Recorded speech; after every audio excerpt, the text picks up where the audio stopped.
Yukarı leksiyalarına devamı hürmetlik vatandaşım.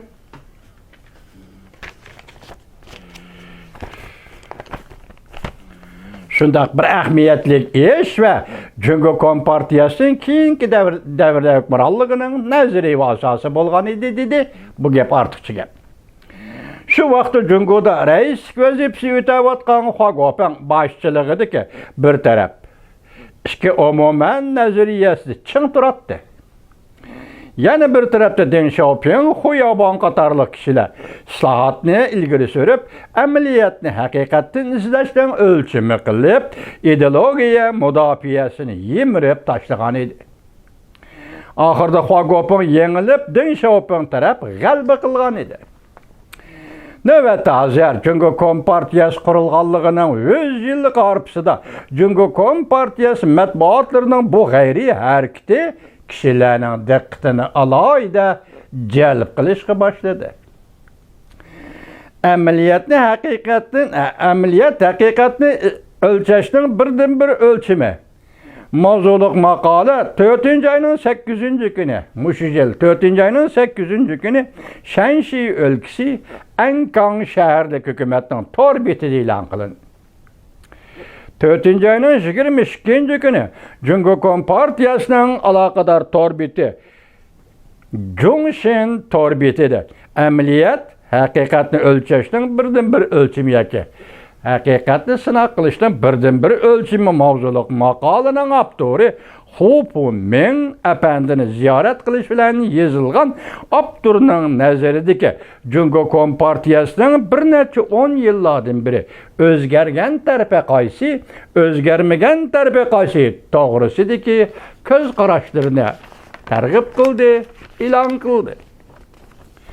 5. ayının 11. günü Cumhuriyet Kompartiyası merkezi televiziya stansiyasi torbeti bundan 43 yıl burun Goming Ribao gazetida ve e'lon qilingan bu maqolani surat bilan qo'shib qayta e'lon qildi. 1978 yılı Goming Ribao'nun baş tahriri bulup turgan Wang Changhua bilen birga tushgan suratni, yani tahrir bilan birga tushgan suratni, maqolani tahrirlayotgan vaqtdagi suratni hamda Deng Xiaoping 1988 yili yozgan ameliyat haqiqatni o'lchashdan birdan bir ölçümü mavzuluk beg'ishlimini qo'shib e'lon qildi. Azı bu tertip nima? Muşu maqolani torbetleri, merkez televiziya stansiyasi, Ankang şehirlik torbeti. Azı demek memleket boyunca bular kendi e'lon qildi degan gap. Shuni bilinki vatandaş, bu maqola yani ameliyat haqiqatni sinashning birdan bir ölçümü degan asli shu vaqtda yozilgan maqsad nimadan? Birinchisi, Mao Zedong iddiasi, Mao Zedong Sishang deganni inkor qilish.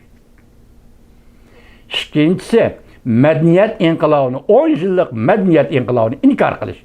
Bu maqolaning tüpki mazmuni şu. Bugün qandaq burmalaydı bu ikinci gap, lekin nima ish qilmish kunda e'lon qilding qayta. Gap nima edi? Deng Xiaopingning beg'ishlimisini qo'shib e'lon qildi. 6. ayının 4. gün aloqador matbuot Xinhua to'ri Hu Pumingni maxsus ziyorat qilish xotirasini e'lon qildi. Şundan keyin 6. ayının 5. günü Yunnan gazeti ve 6. ayının 5. günüdün 6. ayının 7. günügacha merkezi televiziya stansiyasi torbeti gördünüz mü? Merkezi televiziya stansiyasi bilimiz vatandaş. Torbeti Hu Puming ameliyatdan haqiqat chiqadi deganligini mavzu qilib xabar e'lon qildi.